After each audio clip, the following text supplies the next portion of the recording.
Le mental se dissout dans l'âme, c'est-à-dire que le mental se met au service de l'âme.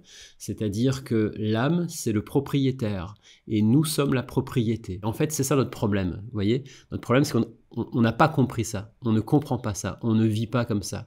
On ne comprend pas que tous les aspects de l'humain, toutes nos dimensions humaines, n'ont qu'une seule et unique raison d'être, celle de se mettre au service du propriétaire. La vie est le propriétaire. Et elle nous traverse cette vie. Et on peut, entre guillemets, vulgairement, l'appeler l'âme. D'accord? En tout cas, je l'appelle comme ça, l'âme. La force créatrice qui nous traverse. Il est là, le propriétaire. Et nous sommes la propriété. Et on doit se donner, quoi.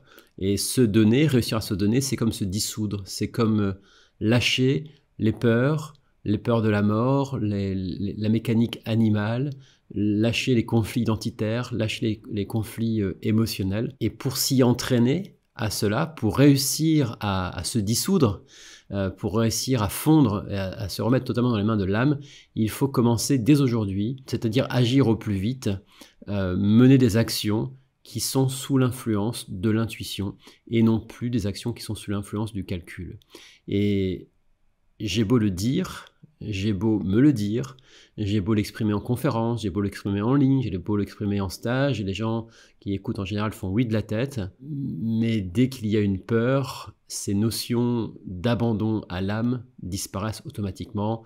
Je vous renvoie à la séquence Covid pour comprendre de quoi je parle, je vous renvoie à toutes les séquences récentes mettant en avant la peur, mettant en avant la culpabilité, et vous verrez par vous-même, si vous avez les yeux pour voir, vous verrez que ce ne sont plus alors que des vieux principes flottants, et il y a alors plus grand monde, je trouve, pour incarner ces valeurs profondes, quoi. Les valeurs profondes, non pas du yoga, mais les valeurs profondes et venant de nous-mêmes, quoi, de l'âme.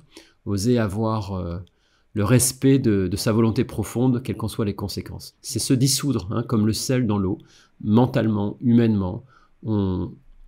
On se défait de l'animalité, on se défait du besoin de calcul, on se défait du besoin de se remettre dans les mains de nos maîtres. Les maîtres, c'est simple à comprendre, je ne parle pas de conspiration ici, les maîtres, c'est toutes les instances qui nous donnent un sentiment de sécurité. Toutes les instances qui nous donnent un sentiment, tous les systèmes qui nous donnent un sentiment de sécurité. Alors, c'est à vous de voir où vous avez placé vos maîtres, c'est-à-dire qu'est-ce qui vous donne un sentiment de sécurité.